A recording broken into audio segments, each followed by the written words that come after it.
رجب شریف ہدیہ صلوات منصب بھائی شاہ صاحب پنکھا پیچھے برائے بلندی درجات جمیع مومنین و مومنات مسلمین و مسلمات بآواز بلند صلوات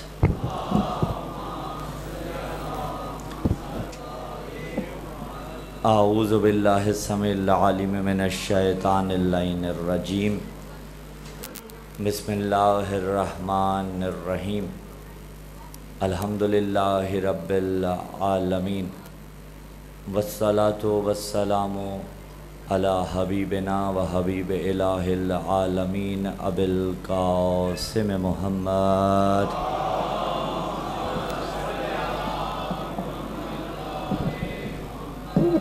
وعلی اہل بیت النبوۃ و معدن الرسالۃ و مختلف الملائکۃ و محل الرحمہ الذین اذھب اللہ عنہم الرجس وطہرہم تطہیرا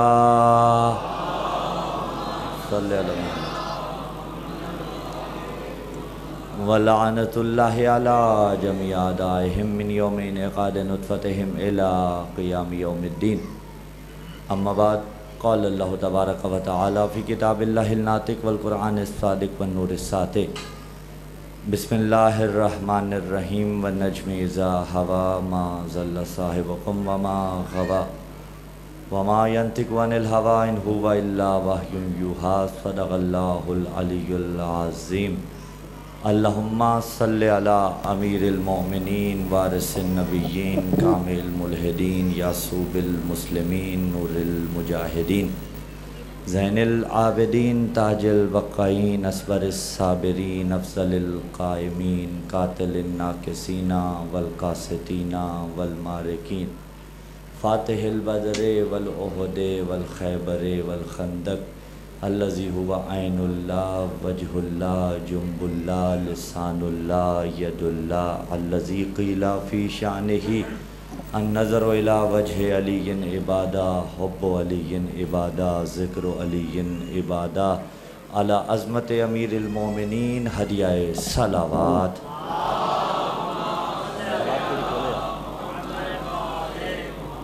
سامعین زیوی کار محبان آل اطہار فرزندان عالم اسلام برادران اہل سنت عاشقان محمد مصطفیٰ شیعان علی مرتضی معارف علی از لسان وحی یکم محرم الحرام کو اس سلسلہ گفتگو کی ابتدا کی اور آج یہ 9 محرم الحرام کو اپنے آخری مرحلے میں داخل ہے کیونکہ عاشور فقط مصائب کے ساتھ مختص ہے اکثر جگہات پہ اور آپ کی جگہ بھی یقیناً انہی میں سے ایک ہوگی لہٰذا میں آج گفتگو کو منزل فضائل میں سمیٹ کے آپ سے دعائیں چاہوں گا عزیزان گرامی قدر ذرا تفکر کیجئے اور پھر کل جو گزارش آپ کی خدمت میں کی تھی میں اسی طرف آ رہا ہوں لیکن ایک جہد کے ساتھ اس نہج پہ مجھے لے جانا ہے اور شاید تھوڑی گفتگو آج کی طولانی بھی ہو جائے لیکن آپ کی مینٹل سپورٹ مجھے درکار رہے تاکہ میں کچھ مطالب آپ کی نظر کر سکوں میدان غدیر میں لسان مصطفیٰ سے اعلان ولایت ہوا اور علی ابن ابی طالب کو اپنے بعد بطور خلیفہ و جانشین نبی اعظم نے مقرر فرمایا امت مسلمہ کی پستی کا عالم دیکھیے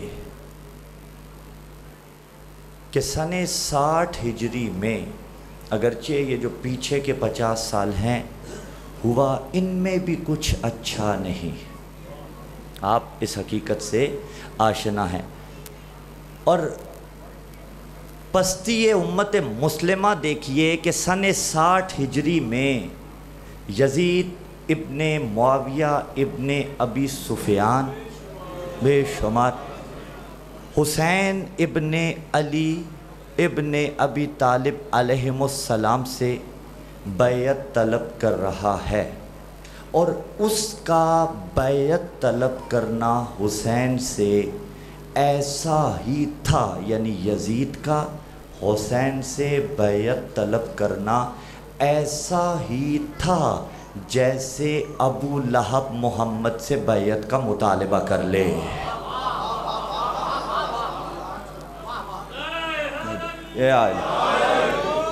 کوئی دو رائے نہیں اس میں، یہ بالکل ایسا ہی تھا۔ اور ایک سوال امت مسلمہ کے سامنے ہم رکھتے ہیں، یہ مذاق ہے کہ 1400 سال سے سوالات کی بوچھاڑ فقط ہم پہ، اگرچہ ہمارے جوان الحمدللہ اس جانب متوجہ ہیں اور انہیں ان کے جوابات معلوم ہیں، لیکن میں ایک سوال امت مسلمہ کے سامنے سوشل میڈیا کی وساطت سے، آپ کی وساطت سے رکھتا ہوں۔ 50 برس تقریباً نبی کو گئے ہوئے کیا سارے صحابہ انتقال کر گئے تھے؟ کیا سارے صحابہ کی اولادیں دنیا فانی سے کوچ کر گئی تھی؟ موجود تھی؟ پھر کچھ نام ایسے ملتے ہیں، میں لے نہیں رہا ہوں، کچھ ملتے ہیں، جا کے تاریخ میں خود تلاش کر لے زمانہ، میں کیوں لوں، کچھ ایسے ملتے ہیں کہ جنہوں نے یزید کی بیعت سے انکار کیا، لیکن اگر کیا تو پھر یزید نے انہیں قتل کیوں نہیں کروایا؟ سوال ہے، میں تو کسی کا نام ہی نہیں لے رہا، قتل فقط حضور والا حسین ابن علی علیہ السلام ہو رہے ہیں۔ اور کچھ جملے ایسے ہوتے ہیں جو امر ہو جاتے ہیں، بڑے لوگ بعض اوقات بڑی بڑی باتیں کر جاتے ہیں، اور اس سے پہلے چلیے اب بات آ گئی ہے، بالکل ابھی مجھے یاد آ گیا، نکن صاحب قبلہ آل اللہ مقامہ نے، جملے کی بات ہو رہی ہے نا، نکن صاحب قبلہ آل اللہ مقامہ کسی بزم میں گئے، کوئی ایسی بزم تھی، کوئی ایسا سیمینار تھا کہ جس کا عنوان یہ تھا کہ اگر کربلا نہ ہوتی تو کیا ہوتا، اگر کربلا نہ ہوتی تو کیا ہوتا۔ جو میں نے عرض کیا نا کہ بعض اوقات کچھ جملات امر ہو جاتے ہیں جس سے آگے شاید ہی کوئی جملہ کہہ پائے سوائے معصوم کے، یا یہ کہ جسے خدا عطا کر دے۔ تو بہرحال ایک جملے میں قبلہ کا عنوان سخن تھا کہ اگر کربلا نہ ہوتی تو کیا ہوتا، ایک ہی جملے میں قبلہ نے بات تمام کر دی، کہا اگر کربلا نہ ہوتی تو جمعہ بدھ کو ہوتا۔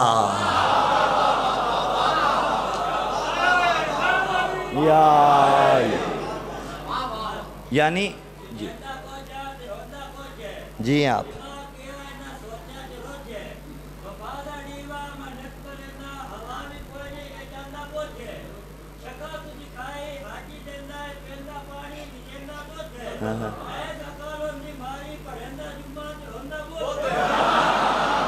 کیا بات ہے، ارے اس میٹھی زباں کے قربان، اور جب میٹھی زباں سے نام علی لیا جائے، عزیزان گرامی قدر، اللہ آپ کی عزتوں میں اضافہ فرمائے۔ کیا مطلب؟ یعنی دین مصطفیٰ مسخ ہو کے رہ جاتا۔ تو میں عرض کر رہا تھا کہ بڑے بڑے صحابہ کی اولادیں تھی، بڑے بڑے خود صحابہ بھی موجود تھے۔ یزید قتل حسین ابن علی کو کروا رہا ہے، بیعت کا مطالبہ کر رہا ہے، اور بیعت کا مطلب کیا ہے؟ مولانا مودودی علیہ رحمہ کا جملہ میں آگے پیش کرنے لگا ہوں، کچھ جملے امر ہو جاتے ہیں۔ بیعت کا مطلب کیا ہے؟ بیعت کا مطلب ہوتا ہے دست شخص پہ دست کو رکھ دینا، یعنی اپنا ہاتھ اس کے ہاتھ میں دے دینا۔ تو سوال یہ ہے کہ سب سے پہلے یہ بیعت کا مطالبہ کس سے کیا گیا؟ علی ابن ابی طالب سے۔ جب علی علیہ السلام کے گلے میں رسی ڈال کے دربار میں مسجد میں لے کے جایا گیا، لیکن وہ بیعت سے اعراض کر گئے تھے، کیونکہ سیدہ نے کہا نا میں بد دعا کروں گی، وہ بیعت سے اعراض کر گئے۔ اس کے بعد وہ اپنا کام کرتے رہے، اور علی اگرچہ خاموش رہے لیکن شریعت مصطفیٰ پہ آنچ نہیں آنے دی۔ مزید دیکھ لیجئے، امام حسن علیہ السلام مطالبہ ہو رہا ہے، لیکن پھر صلح پہ بات تمام ہو رہی ہے۔ یزید نے بیعت کا مطالبہ کیا اور اس سے اعراض بھی نہیں کیا۔ بیعت سمجھتے ہیں؟ بیعت کا مطلب یہ ہے، یا میں لفظ بدل دیتا ہوں، کسی شریف کے ڈیرے پہ کوئی بدمعاش ایک رات بھی رک جائے تو علاقہ اسے ملامت کرتا ہے کہ ایسے کو پناہ کیوں دی تھی جس کی وجہ سے تمہاری شرافت پہ انگلی اٹھائی گئی۔ بیعت کا مطلب یہ تھا کہ یزید کے سیاہ کارناموں کے نیچے حسین کے دستخط ہو جائیں۔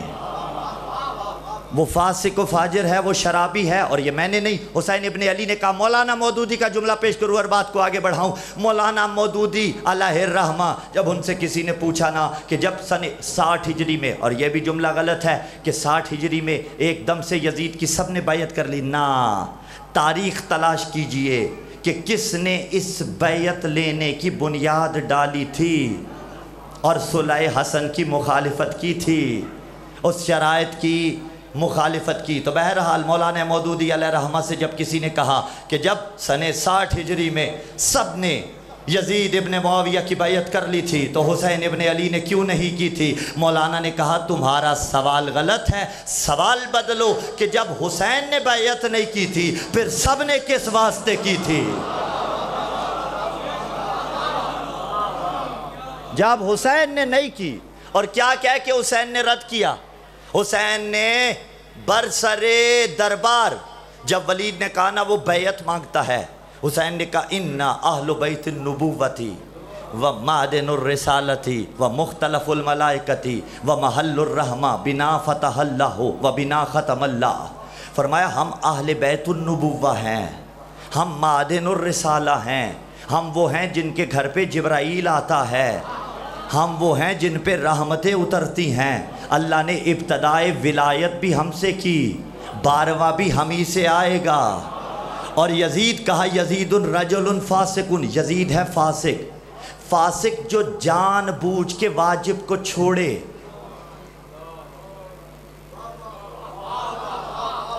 جان بوجھ کے واجب کو چھوڑے وہ فاسق کہلاتا ہے۔ عزیزان گرامی قدر کہا یزید رجل فاسق شارب الخمور، شراب پیتا ہے، راکب الفجور، برائی کے سرکش گھوڑے پہ سوار ہے۔ گھوڑا سرکش ہو تو اپنے سوار کو منہ کے بل زمین پہ پٹخ دیتا ہے۔ کہا معلن بالفسق، علی الاعلان گناہ کرنے والا ہے، وقاتل النفس المحترمہ، نفس محترمہ کا قاتل ہے، مثلی لا یبایع مثلا، مجھ جیسا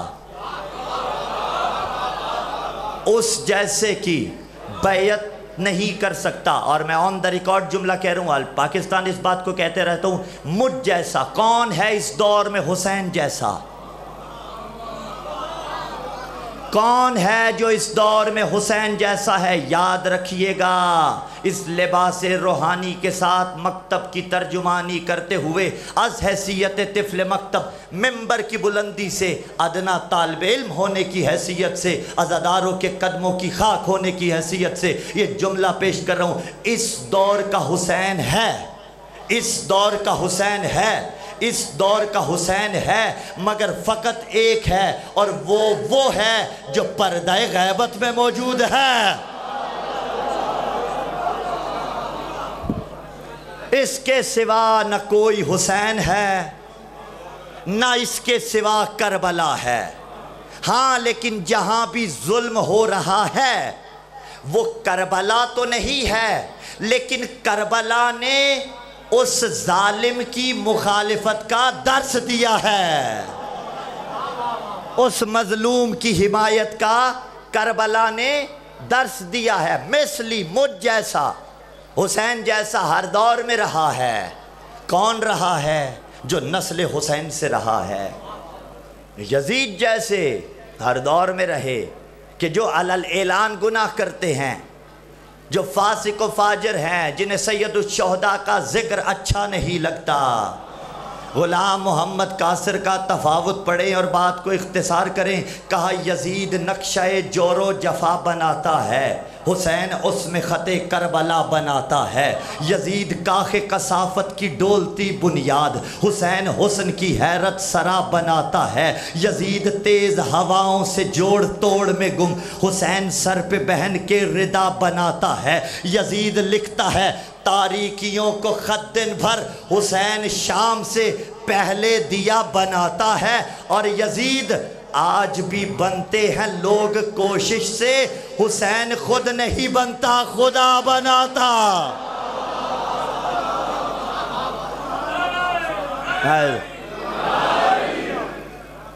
حسین دربار ولید میں کہہ رہے ہیں مجھ جیسا اس جیسے کی بیعت نہیں کر سکتا۔ دو حصے تھے مولا کے خطبے کے، میں اس کی تشریح نہیں کر سکتا، بات کو آگے بڑھانا ہے۔ دو حصے تھے، ایک حصہ یہ کو زیادہ کھلی ہوئی ہے، بھائی ایک حصہ اپنے تعارف پہ مشتمل تھا۔ ایک حصہ یزید کو اس کی اوقات بتا رہا تھا۔ تو کل عرض کیا تھا 2 خطبے ہیں، ایک میں مولا سجاد نے اپنا تعارف کروایا، ایک بی بی زینب صلوات اللہ علیہا نے دیا۔ یعنی حسین اکیلے نے جو خطبہ 2 حصوں پہ دیا، جس میں پہلے حصے میں اپنا تعارف، دوسرے میں یزید کی اوقات، اس کی تشریح کا نام ہے خطبہ مولا سجاد اور خطبہ زینب سلام اللہ علیہا، صلوات اللہ علیہ۔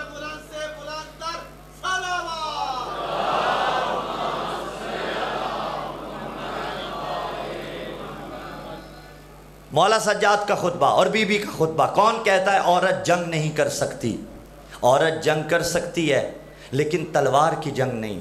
اگر تلوار کی جنگ کی اجازت عورت کو ہوتی تو جیسی بنو ہاشم کی عورتیں تلوار چلا سکتی تھی ایسے کوئی نہ چلا سکتا، لیکن شریعت نے عورت کو تلوار چلانے کی اجازت نہیں دی۔ شریعت نہیں چاہتی عورت تلوار اٹھا کے میدان میں آئے، شریعت نہیں چاہتی عورت سواری پہ سوار ہو کے لڑنے کے لیے میدان میں آئے۔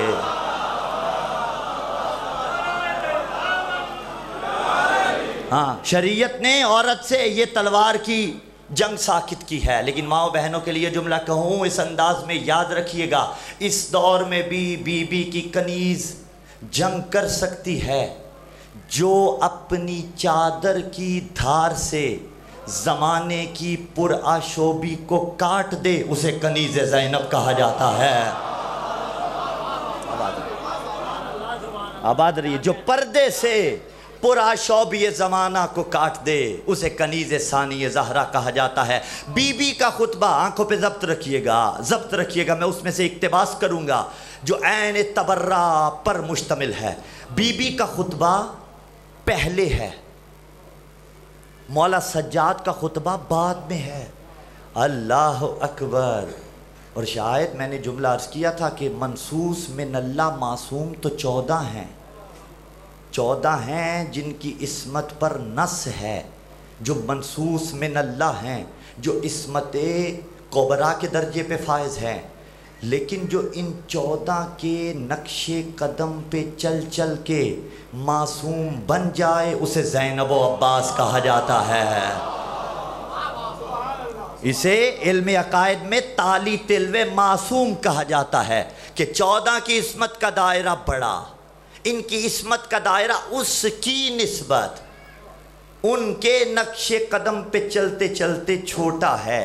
تو منصوص من اللہ تو 14 ہیں، لیکن ثانی زہرا درجہ عصمت پہ فائز ہے، عباس درجہ عصمت پہ فائز ہے۔ کون؟ جو گناہ نہیں کرتا، اور کرنا بڑی دور کی بات ہے، یہ کوئی عقیدت نہیں ہے، عین عقائد تشیع ہیں، ممبر سے بتائے نہیں جائیں گے تو کہاں سے بتائے جائیں گے۔ ایک مرتبہ عملی طور پہ گناہ کیا جاتا ہے، ایک مرتبہ فقری طور پہ گناہ کیا جاتا ہے۔ فقر میں گناہ آیا، عملی طور پہ انجام نہیں دیا، رستے سے مڑ گئے، رک گئے، اللہ سے معافی مانگی، شریعت تمہارا گناہ نہیں لکھے گی، خدا تمہیں معاف کرے گا۔ لیکن یہ بشر ہے کہ جو عملی طور پہ گناہ بھی کرتا ہے، فقری طور پہ بھی گناہ کرتا ہے۔ معصوم اسے نہیں کہتے کہ جو عملی طور پہ گناہ نہیں کرتا، جو عملی طور پہ گناہ کے علاوہ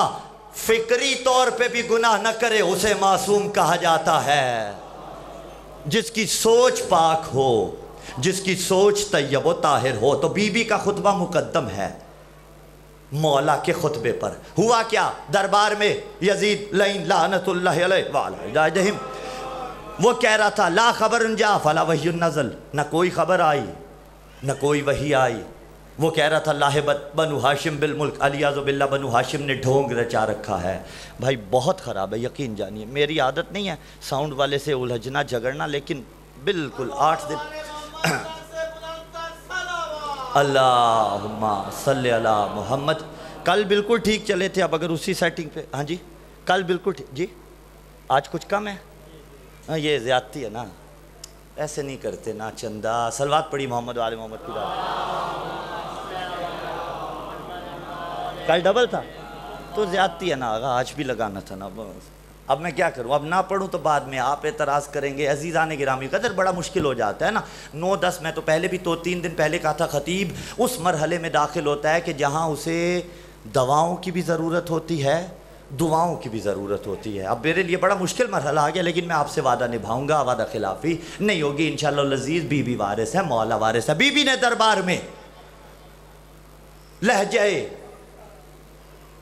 بابا میں خطبہ دینا شروع کیا،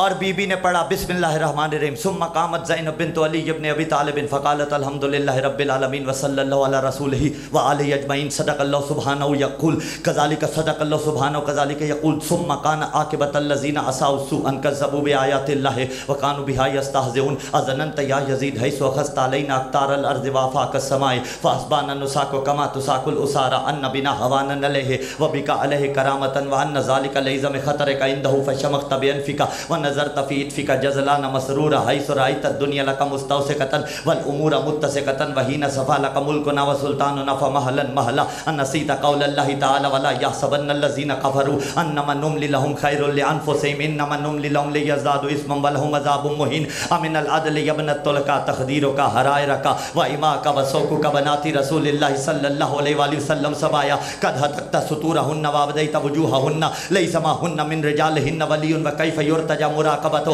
من لفظ فہو اکباد الازکیاء ونبت لحمہ من دماء الشہداء فقد قیدک وساسائک وناسب جہدک فواللہ لا تمحو ذکرنا ولا تمیت وحینا۔ بی بی کے خطبے کا اقتباس میں نے تمام کیا۔ بی بی نے خطبہ دیا، بی بی نے خطبہ دیا، بی بی نے خطبہ دیا۔ جائیے تاریخ اٹھا کے دیکھیے، حسین ابن علی علیہ السلام مدینہ سے چلے تھے، مکہ میں آئے تھے، مکہ سے ہوتے ہوتے حسین ابن علی علیہ السلام کربلا میں آئے ہیں۔ اس پورے دورانیے میں کربلا میں 2 محرم سے لے کے 10 محرم تک، یعنی 28 رجب سے لے کے 10 محرم کربلا تک امام حسین علیہ السلام نے 110 سے زائد خطبات دیے ہیں۔ تقریباً 114 خطبات میرے مولا حسین علیہ السلام نے دیے ہیں، لیکن کبھی کسی نے مولا حسین کا خطبہ سن کے یہ نہیں کہا علی بول رہے ہیں، علی کا لہجہ ہے۔ مولا حسن نے خطبہ دیا، کسی نے سن کے نہیں کہا علی بول رہے ہیں، علی کا لہجہ ہے۔ مولا عباس کا رجس تھا، عباس کلام کرتے رہے، محمد حنفیہ کلام کرتے رہے، کسی نے سن کے نہیں کہا علی بول رہے ہیں، علی کا لہجہ ہے، یعنی علی کے بیٹے بولتے رہے، سننے والے سنتے رہے، کسی نے نہیں کہا علی بول رہے ہیں، علی کا لہجہ ہے۔ آنکھوں پہ ضبط رہے، آئیں تو معرفت کے آنسو، لیکن جو ہی دربار میں بی بی بولی تو پوچھنے والے پوچھتے تھے ارے کیا علی زندہ ہو کے آ گئے؟ یہ تو ہو بہو علی کا لہجہ ہے، علی کا کون سا بیٹا خطبہ دے رہا ہے؟ تو جواب یہ ملتا تھا نہ علی کا بیٹا خطبہ دے رہا ہے، نہ علی زندہ ہو کے آئے ہیں، بلکہ یہ علی کے لہجے میں علی کی بیٹی بول رہی ہے۔ پوری ذمہ داری کے ساتھ تاریخ آدم و عالم میں مجھے 2 ہستیاں ایسی ملی کہ جو علی نہیں تھی اور علی کے لہجے میں بولتی رہی۔ ایک دربار میں بی بی نے علی کے لہجے میں خطبہ دیا، ایک معراج کی رات اللہ نے علی کے لہجے میں گفتگو۔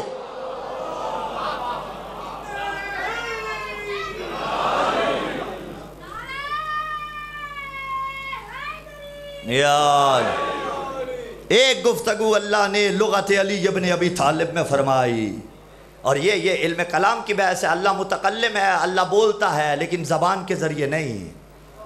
ہاں علی لسان اللہ ہے، وہ ایک علیحدہ سبجیکٹ ہے، لیکن کیا مطلب؟ علی کی زبان سے وہ نکلتا ہے جو اللہ کو پسند ہے۔ اللہ متکلم ہے، اللہ جس بھی چیز میں چاہے بولنے کی قوت عطا کر سکتا ہے۔ اور شاید پیچھے عرض بھی کیا تھا، میں بات کو آگے بڑھاؤں، لہجہ علی ابن ابی طالب اختیار کیا۔ کیوں؟ کیونکہ نبی کے قریب سب سے زیادہ پسندیدہ علی حیدر کرار تھے۔ بی بی نے فرمایا ثم کان عاقبۃ الذین اساءوا السوء کذبوا بآیات اللہ وکانوا بہا یستہزئون۔ بی بی نے فرمایا ان لوگوں کا انجام برا ہے جنہوں نے اللہ کی آیات کو جھٹلایا۔ قرآن تو پڑھ رہا تھا، قاری اس کے پہلو میں تھے، بی بی کہہ رہی تھی تو اللہ کی آیتوں کو جھٹلا رہا ہے، یعنی فیصلہ کر دیا تلاوت تو کر رہا ہے، مجسم قرآن کو جھٹلا رہا ہے۔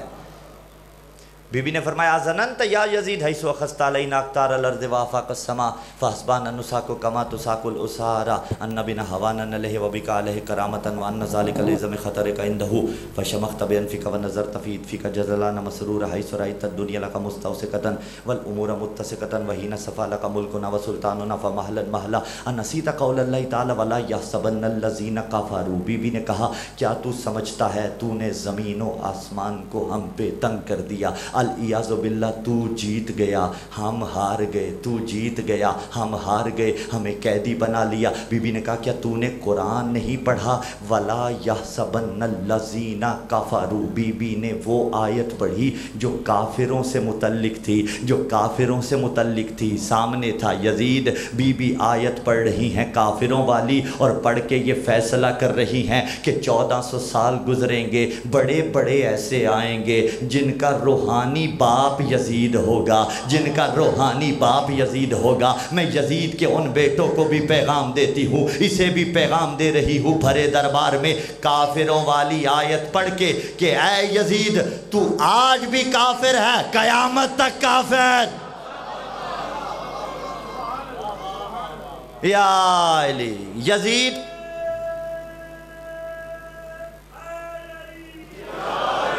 کافر ہے۔ کافر فقہ کے اندر کیا ہے؟ نجس۔ کافر نجس ہے نا، نجاسات میں سے ایک نجاست کفر کی ہے، کفر کی۔ اچھا، ایک نجس ہے اور ایک نجس العین ہے نجاسات کے اندر، جو ہے قلب۔ ایسا ہے یا نہیں ہے؟ نجس العین، نجس العین ہے قلب، ٹھیک؟ اور نجس کافر، اور نجاست متعدی بھی ہوتی ہے۔ میری یہ ابا فرض محال لیسا بمحالن، نجس ہو، عین ممکن باہر سے کہیں گزرے، کوئی غلیظ پانی تھا وہ لگ گیا، اس پہ واضح نظر آ رہا تھا، میں یوں ہی لے کے ممبر پہ آ گیا تو نیچے سے مجمع کہے گا مولانا ابا پہ نجاست لگی ہے، میں کہوں گا اچھا تو کیا ہوا؟ کہیں گے کیا کرتے ہیں، 16-17 برس علم دین پڑھا اور آپ کو اتنا بھی نہیں پتا کہ نجس لباس کے ساتھ ممبر پہ نہیں آیا جاتا۔ نجس لباس کے ساتھ جو ممبر پہ آئے وہ گناہگار ہوتا ہے، وہ ممبر کی توہین کرتا ہے۔ تو جو مجسم نجاست یزید کو ممبر پہ بٹھائے،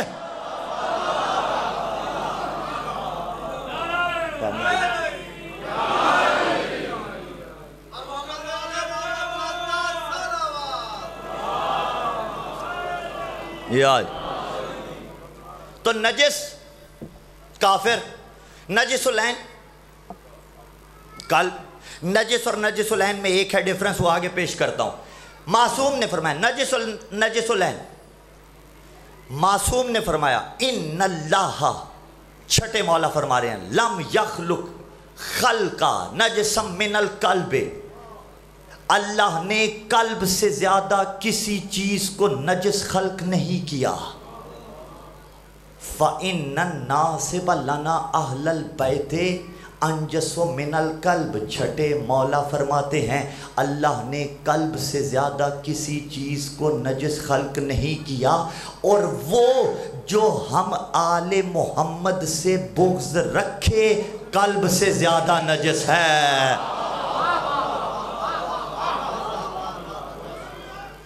جی ہیں یا علی، آپ سلامت رہی، قلب سے زیادہ نجس ہے۔ اچھا، نجس اور نجس العین، کافر نجس ہے لیکن اگر کلمہ توحید پڑھ لے، محمد الرسول اللہ پڑھ لے تو دائرہ اسلام میں آیا، دے گا ولایت کی گواہی تو دائرہ ایمان میں بھی آ جائے گا، وہ اس کی اپنی مرضی ہے۔ اچھا، وہ پاک ہو گیا۔ نجس العین کیا ہے؟ نجس العین کی تعریف یہ ہے، تھوڑی بہت فقہ مجھے بھی آتی ہے اس سے استفادہ کرتے ہوئے، کہ جو طہارت کو قبول نہیں کرتا، بہت تیزی کے ساتھ آپ کا بدن نجس ہو جائے، اسے پاک کرنے کے لیے نہر میں چھلانگ لگائیں، باہر آ جائیں تو بدن پاک ہو جائے گا۔ اور اگر غسل واجب ہو ترتیبی اور التماسی، آپ کو بہتر پتہ ہے، نہر میں چھلانگ لگائی، باہر آئے، بدن بھی پاک، غسل واجب تھا وہ بھی ہو گیا۔ قلب کو لے جائیے ٹیوب ویل پہ، نہلائیے، نکالیے پاک ہوگا اور نجس ہو جائے گا، جدھر جدھر جائے گا اسے بھی نجس کرتا چلا جائے گا۔ اور دیکھیے 4 موارد ہیں جہاں استثناء ہے قلب رکھنے کی۔ اگر کسی کے پاس بھیڑ بکریاں ہیں ان کی حفاظت کے لیے رکھ سکتا ہے، اگر کسی کو اپنی حفاظت کرنی ہے اور جان وغیرہ کا خطرہ لائق ہے اس کے لیے رکھ سکتا ہے، اگر کسی کو شکار کرنا ہے اس دور والا اس کے لیے رکھ سکتا ہے۔ رجوع میں کوئی ایسا نہیں ہوگا۔ میں تو سوشل میڈیا کی وساطت سے اسلام آباد والوں کی ہدایت کرنا چاہتا ہوں، اس کے علاوہ شوقیہ پاکستانی نسل رکھو گے تو بھی حرام ہے، جرمن شیفرڈ رکھو گے تو بھی حرام ہے۔ اور میں کہتا ہوں جو بندہ غازی کا علم اٹھاتا ہو، جس کا ہاتھ سینے پہ ماتم کے لیے پڑتا ہو، یہ توہین ہے کہ اس کا ہاتھ نجس العین کو گھماتا نظر آئے۔ توجہ ہے آپ کی، یہ توہین ہے بھائی اٹھانا غازی کا علم، اوپر غازی کا علم ہے۔ میں روایت کے الفاظ پڑھ رہا ہوں، لا يدخل الملائکۃ فی بیت، ملائکہ اس گھر میں نہیں جاتے جس میں کلب ہوتا ہے۔ اوپر علم ہے، ملائکہ بھی انتظار کر رہے ہیں نیچے سے ہٹائے تو جائیں۔ صلوات پڑھے محمد و آل محمد کی ذات پہ۔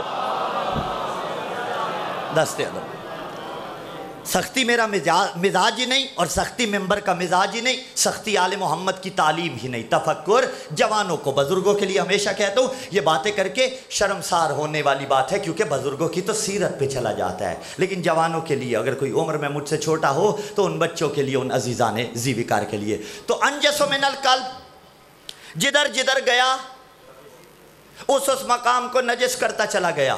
بی بی نے کہا تو ہے کافر یزید کو۔ مولا صادق فرماتے ہیں جو ہم سے بغض رکھے وہ قلب سے زیادہ نجس ہے، اور قلب ہے نجس العین، اور نجس العین نہلانے سے نجس العین پاک نہیں ہوتا۔ کتا نہلانے سے کتا پاک نہیں ہوتا، نہلانے والا خود نجس ہوتا ہے۔ یزید کو مسلمان بنانے سے یزید مسلمان نہیں بنتا، بنانے والا کافر۔ بولو حیدر۔ مار دیا بھائی، حیدر نے مار دیا، خدا کی قسم بڑی زیادتی ہے، ابھی رہنے دیں، ہو گیا۔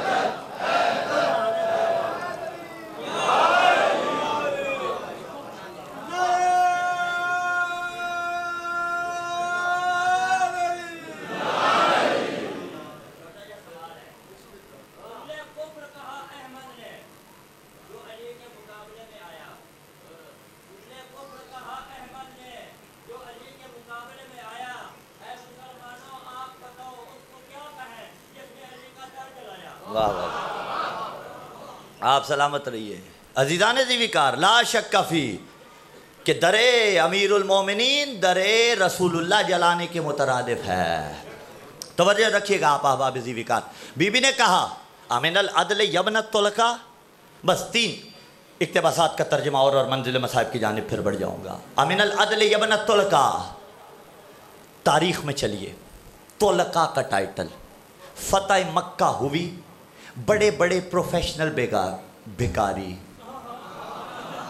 کہ جن کا پیشہ بھیک مانگنا تھا، اور عین ممکن ہے کوئی آج بھی کہے کہ آج بھی جتنے مانگتے ہیں ان کے نام پہ مانگتے ہیں۔ میں ہمیشہ کہتا ہوں یہ پروفیشنل بیگرز ہیں، ورنہ اصلی طور پہ صدقے کی تعریف کہ آپ کسی کو اگر دیں بھی اسے بتانا بھی ضروری نہیں ہے، ہاں لیکن جس پہ لگتا ہو، سادات کو دے رہے ہیں تو پھر خمس دیں گے، اسے بھی بتانا ضروری نہیں ہے، بس ویسے دے دیجئے، چلتے پھرتے کسی کو تھمائیے، جانے یا علی، یہی صدقہ ہے۔ لیکن یہ پروفیشنل بیگرز ہیں، پروفیشنل بیگرز ہیں، یہ جہاں علم دیکھتے ہیں وہاں واسطہ دیتے ہیں۔ اور اس کے علاوہ بھی میں نے کسی کو، جملہ کوئی خطابت نہیں ہے، حقیقت ہے، صبح شام سڑکوں پہ ہم بھی رہتے ہیں، آپ بھی سفر کرتے ہیں، میں نے جب بھی جس کو دیکھا ہے پروفیشنل بیگر لیکن سمجھدار بڑا ہے، وہ مانگتا آل محمد کے نام پہ ہے، اس لیے کہ بھیکاری بھی جانتا ہے بھیک بھی بھیکاریوں کے نام پہ نہیں ملتی۔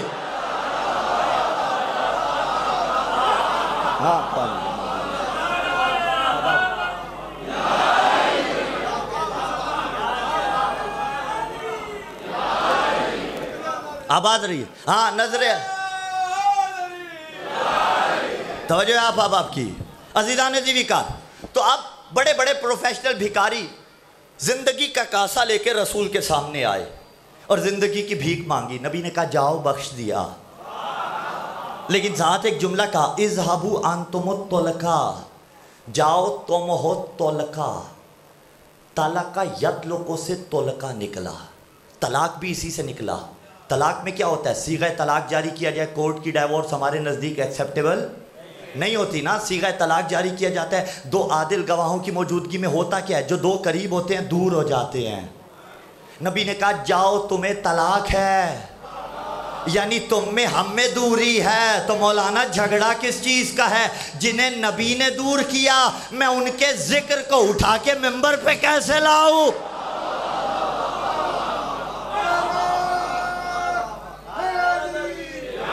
میں ان کی باتوں کو پھر ممبر پہ کیسے لے کے آؤں؟ کہا انتم الطلقاء، جاؤ تم ہو طلقاء. اس دن کے بعد سے یہ طلقاء کا ٹائٹل ان کے لیے لعنت کا توق بن گیا. ان کے بچے کسی سے جھگڑتے تو کہتے جاؤ طلقاء کی اولاد ہو. اور آپ سارے اپنے بیٹھے ہوئے ہیں، اللہ آباد رکھے رجوع سادات کو. دیکھیے اپنوں میں ولایت پڑھنا اور ہوتا ہے. ہم جب ولایت پڑھیں، فضائل آل محمد پڑھیں، فرامین آل محمد پڑھیں، آپ ہمیں بھی دعائیں دیتے ہیں، ہماری اولاد کو بھی دعائیں دیتے ہیں، ماں باپ کو بھی دعائیں دیتے ہیں، ہر طرح کی عزت بھی دیتے ہیں. یہ اپنوں میں ولایت پڑھی جاتی ہے اور اپنوں میں تبرہ بھی آسان ہوتا ہے. ہم کنایا کرتے ہیں کھول آپ لیتے ہیں، ہم کنایا کرتے ہیں کھول آپ لیتے ہیں. لیکن اگر سامنے سارے بیٹھے ہوئے ہوں منکر ولایت علی اصلی والے، پھر مولانا تبرہ کرے تو پتا چلے کتنا بڑا مولائی ہے. یہ جرت ہم میں تو نہیں ہے. لیکن آؤ دربار شام میں آنکھوں پہ ضبط رکھنا، سامنے سارے منکر ولایت علی ابن ابی طالب تھے اور بی بی نے ایسا تبرہ کیا جس کی ٹی سے آج تلک اٹھ رہی ہے. ایک مرتبہ بی بی نے فرمایا آمن العدل یبن طلقاء، ارے مکہ کے وقت میرے نانا کے آزاد کردہ غلام کے بیٹے.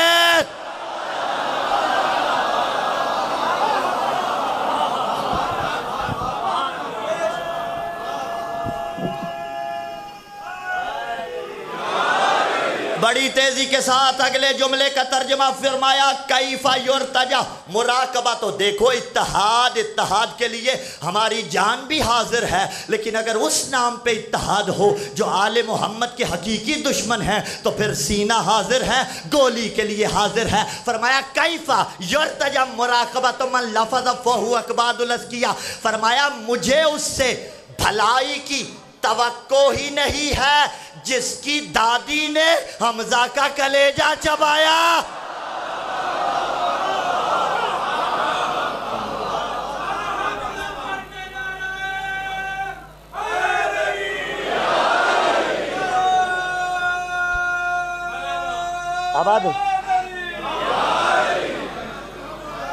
آباد رہے یار. حضرت حمزہ کا کلیجہ طبقات ابن سعد سے پڑھ رہا ہوں. یہ جو کہا جاتا ہے نا کلیجہ چبایا گیا، یہ اس کے عمل کی وجہ سے کہا جاتا ہے. ورنہ طبقات ابن سعد بھائیوں کے یا معتبر نام اس میں بھی موجود ہے کہ کلیجہ نکالا بلا تشبیہ، منہ میں ڈالا، نگلنے کی کوشش کی، چبایا اس انداز میں، لیکن بے شمار نگلا نہیں گیا. جب رسول آئے تو رسول سے بیان کیا گیا یا رسول اللہ وہ کلیجہ چبانا چاہتی تھی، کوشش کی، نگلا نہیں گیا. فرمایا اللہ نہیں چاہتا تھا حمزہ کے بدن کا کوئی ٹکڑا جہنم میں چلا جاتا.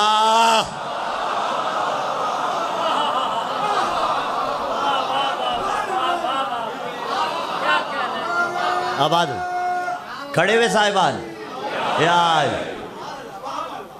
مجسم وجود نبی نے جہنم قرار دیا. فرمایا فقد قیدک و سسایک و ناصب جہدک. فَوَاللَّهِ لَا تَمْحُ ذِكْرَنَا وَلَا تُمِيتُ وَحْيَنَا، آخری جملے کا ترجمہ فرمایا جتنے جتن کر سکتا ہے کر۔ یہ جو عزاداریاں بڑھتی جا رہی ہیں، یہ جو سلسلے عزا کے بڑھتے چلے جا رہے ہیں، اللہ آپ کو شاد و آباد رکھے اور کوئی بناوٹ نہیں۔ مجھے بھی لطف آیا رجوع میں آ کے، بہت سی جگہات ایسی ہوتی ہیں جہاں کچھ ڈیفرنٹ دیکھنے کو ملتا ہے، تو الحمدللہ آپ کی اکثریت ہے۔ اللہ سب کو شاد و آباد رکھے، اللہ سب کو مزید اتحاد کی توفیق عطا فرمائے، ہر مولائی دوسرے کا حق ادا کرتا ہوا نظر آئے۔ یہ جو عزاداریاں بڑھ رہی ہیں، پڑھنے والے پچھلے برس اگر کم تھے تو اس سال زیادہ ہو گئے، ماتمی انجمنیں اگر کم تھی تو زیادہ ہو گئی، ماتمی اگر کم تھے تو زیادہ ہو گئے، نوحہ خان اگر کم تھے تو زیادہ ہو گئے، شبیہات اگر کم تھی تو زیادہ ہو گئی، مجلسیں اگر کم تھی تو زیادہ ہو گئی، سبیلیں اگر کم تھی تو زیادہ ہو گئی، جلوس اگر کم تھے تو زیادہ ہو گئے، مجمع اگر کم تھے تو زیادہ ہو گئے۔ یہ کس کا کمال ہے؟ کسی بانی کا کمال ہے، کسی ذاکر کا کمال ہے، کسی قبلہ کا کمال ہے، کسی علامہ کا کمال ہے، کسی نوحہ خان کا کمال ہے، کسی ماتمی کا کمال ہے، کسی متولی کا کمال ہے، کسی سید کا کمال ہے، کسی امتی کا کمال ہے، کسی بارگاہ والے کا کمال ہے، کسی کا کمال نہیں ہے اس میں۔ یہ دعا ہے ثانی زہرا کی، کیونکہ بھرے دربار میں میں چاہوں گا جہاں جملہ ختم ہو وہاں کلیجے کی طاقت کے ساتھ لبیک یا حسین کا نعرہ ہونا چاہیے، تاکہ پتہ چلے رجوع کے اس امام بارگاہ میں بیٹھ کے علی ولی اللہ پڑھنے والے حسین کو خراج عقیدت پیش کر رہے تھے۔ یہ جو عزاداریاں بڑھتی جا رہی ہے، یہ کسی ماتمی کا کمال نہیں، کسی علامہ کا کمال نہیں، یہ مجمع کھینچنا کسی ذاکر کا کمال نہیں، یہ کسی خطیب کی خطابت کا کمال نہیں، بلکہ یہ دعا ہے علی کی بیٹی کی۔ اور بی بی نے بھرے دربار میں کہا تھا، اے یزید جتنے جتن کر سکتا ہے کر، جتنی چالیں چل سکتا ہے چل، لیکن میں علی کی بیٹی تیرے دربار میں کھڑی ہو کے تجھے یہ زبان دے کے جا رہی ہوں کہ قیامت تک تو مرد آباد رہے گا، حسین زندہ باد۔ کھڑے بیٹھے مل کے لبیک یا حسین، لبیک یا حسین، لبیک یا حسین، لبیک یا حسین، لبیک یا حسین، لبیک یا حسین، لبیک یا حسین، لبیک یا حسین۔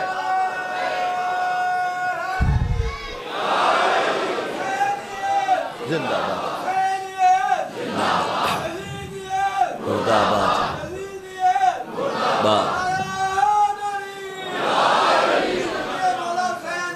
آباد رہی، آباد رہی، صلی اللہ محمد۔ اللہ آپ کی عزتوں میں اضافہ فرمائے۔ وحی الہی باقی ہے تو علی کے بیٹے اور بیٹیوں کا صدقہ۔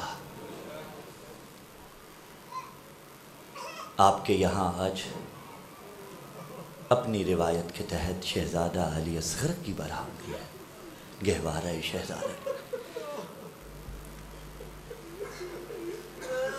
جب کوئی نہ رہا میدان کربلا میں آ کے کہتا تھا، حل من ذابن یذب عن حرم رسول اللہ، حل من ناصر ینصرنا۔ محتاج نہیں تھا حسین، ملائکہ آ رہے تھے، جنات آ رہے تھے، واپس بھیج دیتا تھا۔ جب کہا کون میری مدد کرے گا، تو جس کو مدد کے لیے پکار رہا تھا اس نے گہوارے میں تڑپنا شروع کر دیا۔ اجرکم اللہ، اجرکم اللہ۔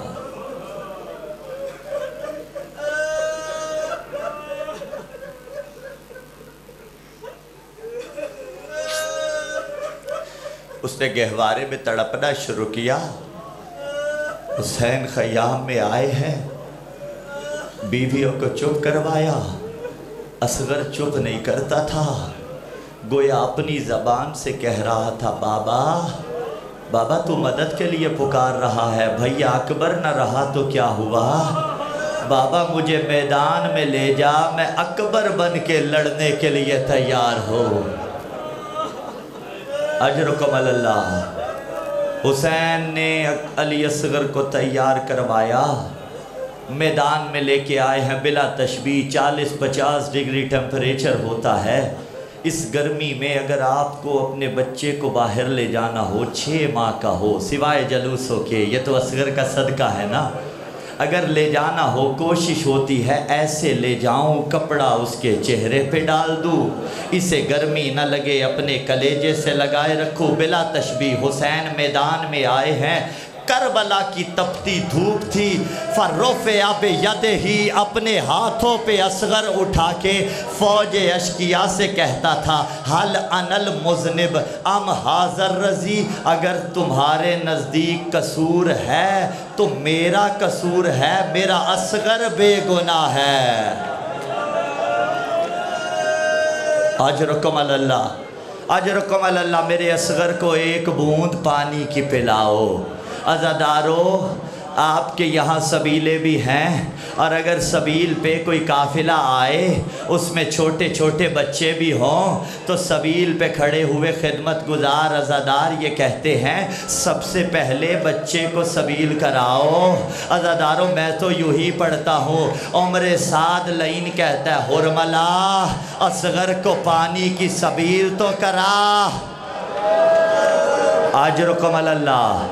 اقطع کلام الحسین، حسین کے کلام کو قطع کر، اصغر کو پانی پلا۔ عزادارو، اس نے 3 پھل والا تیر اٹھایا۔ شدت کتنی تھی 3 پھل والے تیر میں؟ پہلے ایک اور تیر سنیے جو حسین کے سینے پہ لگا، 3 پھل والا تھا جس کی 3 نوکیں ہوتی تھی۔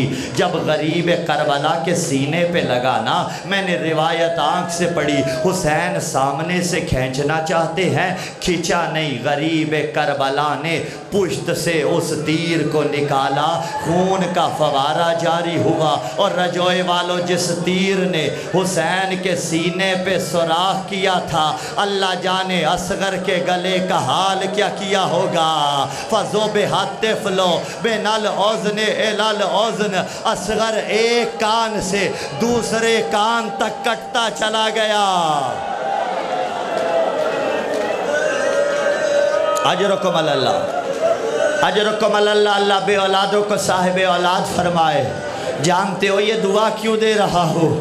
اس لیے کہ جب تیری اولاد ہوگی تجھے حسین کے درد پتہ چلے گے۔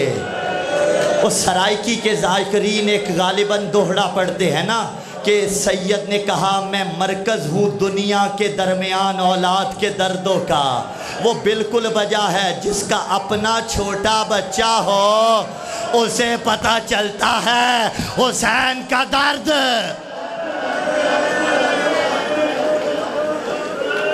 اللہ تمہیں صاحب اولاد کرے، اللہ ہر جھولی کو آباد کرے۔ عزادارو، حسین کا اصغر کٹ گیا، مجھے مقتل میں تو نہیں ملا کہ کون سی رگ کہاں سے کٹی، گوشت کا کون سا ٹکڑا حسین کے ہاتھوں پہ تھا، کون سا ٹکڑا ساتھ لٹک۔ اجرکم اللہ، اجرکم اللہ۔ اور بعض ارباب مقاتل نے لکھا تیر اصغر کے گلے پہ لگنے کے بعد حسین کے بازو پہ لگا، اسی لیے پڑھنے والے جملہ پڑھتے ہیں اگر کربلا میں حسین کا بازو نہ ہوتا پھر جدھر جدھر تیر جاتا ادھر ادھر رباب کی کمائی ماتاب۔ اجرکم اللہ، ادھر ادھر رباب کی کمائی جاتی۔ ذبح شدہ علی اصغر حسین کے ہاتھوں پہ تھا۔ یہاں باہر کوئی پردیسی اپنے 6 ماہ کے بچے کا لاشا اٹھائے ہوئے ہو، اس سے برادری نہیں پوچھو گے، اس سے مذہب نہیں پوچھو گے، اس سے مسلک نہیں پوچھو گے، کہو گے آ تیرے بچے کا لاشا دفن کرے۔ عزادارو، حسین کے ہاتھوں پہ اصغر کا لاشا تھا۔ حسین بن نمیر وہ لعین ہے، اس نے ایک تیر کو کمان میں ڈالا، جانتے ہو مارا کہاں؟ غریب کربلا کے لبوں پہ مارا، لب بھی زخمی ہوئے، اصغر بھی مارا گیا۔ اجرکم اللہ، اجرکم الزہرا۔ میں کوشش کرتا ہوں کہ کاملاً شہادت تو میں سنا دوں۔ ہاں عزادارو، ذبح شدہ علی اصغر تھا۔ ماں و بہنوں کے لیے جملہ، حسین کئی مرتبہ خیمے کی طرف بڑھے، کئی مرتبہ پیچھے ہٹے با اختلاف روایات، ایک میں ملا 6 بار آگے بڑھے، 6 بار پیچھے ہٹے، 7ویں بار پڑھا اِنَّا لِلَّهِ وَإِنَّا إِلَيْهِ رَاجِعُونَ رِضًا بِقَضَائِهِ وَتَسْلِيمًا لِأَمْرِهِ۔ میرے اللہ راضی رہنا، حسین اصغر ذبح کرا چکا، بڑھتے کیوں تھے؟ اصغر کی ماں کو دکھاؤ، ہٹتے کیوں تھے؟ ماں دیکھ کے مر نہ جائے۔ اسماعیل کی ماں ہاجرہ کو جانتے ہیں، گلے پہ نشان دیکھا، کہا ابراہیم میرے بچے کے گلے پہ نشان کیسا ہے؟ کہا میں چھری چلا رہا تھا، اللہ نے دمبا بھیج دیا۔ تاریخ کہتی ہے ہاجرہ بیمار پڑ گئی، اگر چھری چل جاتی میرے لال کا کیا ہوتا؟ اسی بیماری سے ہاجرہ مر گئی۔ میں کہوں گا ہاجرہ ذرا کربلا میں آئے، رباب کے ہاتھوں پہ علی اصغر تھا، بی بی نے 2 بین کیے، پہلا بین قرآن کی آیت پڑھی اور کہا والوالداتو یرزین اولادہن حولین کاملین۔ اصغر قرآن کہتا ہے مائیں اپنے بچوں کو 2 سال تک دودھ پلائے، اور تو نے تو 6 بار بھی دودھ نہ پیا۔ اور دوسرا بین کیا امثلو کا ینہر، اور تیری ماں قربان، کیا تیرے جیسے بچوں کو اونٹوں کی طرح نہر کیا جاتا ہے؟ اب ماتم نہ رکے، حسین کو بڑا پیارا تھا اصغر، حسین نے دفن کیا، قبر پہ مٹی ڈالی، نشان مٹایا۔ جب ظالم لاشیں گنتے جاتے تھے، ایک ظالم نے کہا بندے زیادہ مارے تھے، سار کم ہے۔ اب زمین میں نیزے مارنا شروع کیے، ایک نیزے پہ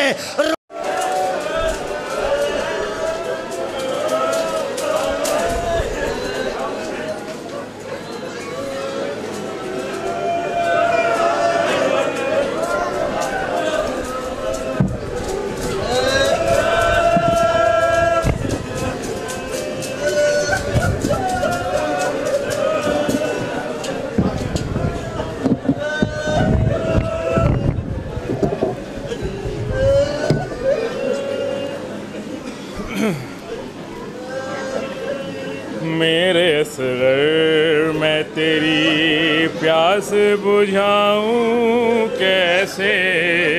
میرے اصغر میں تیری پیاس بجھاؤں کیسے؟ میرے اصغر میں تیری پیاس بجھاؤں کیسے؟ میرے اصغر میں تیری پیاس بجھاؤں کیسے؟ میرے اصغر میں تیری پیاس بجھاؤں کیسے؟ میرے اصغر میں تیری پیاس بجھاؤں کیسے؟ میرے اصغر میں تیری پیاس بجھاؤں کیسے؟ میرے اصغر میں تیری پیاس بجھاؤں کیسے؟ میرے اصغر میں تیری پیاس بجھاؤں کیسے؟ میرے اصغر میں تیری پیاس بجھاؤں کیسے؟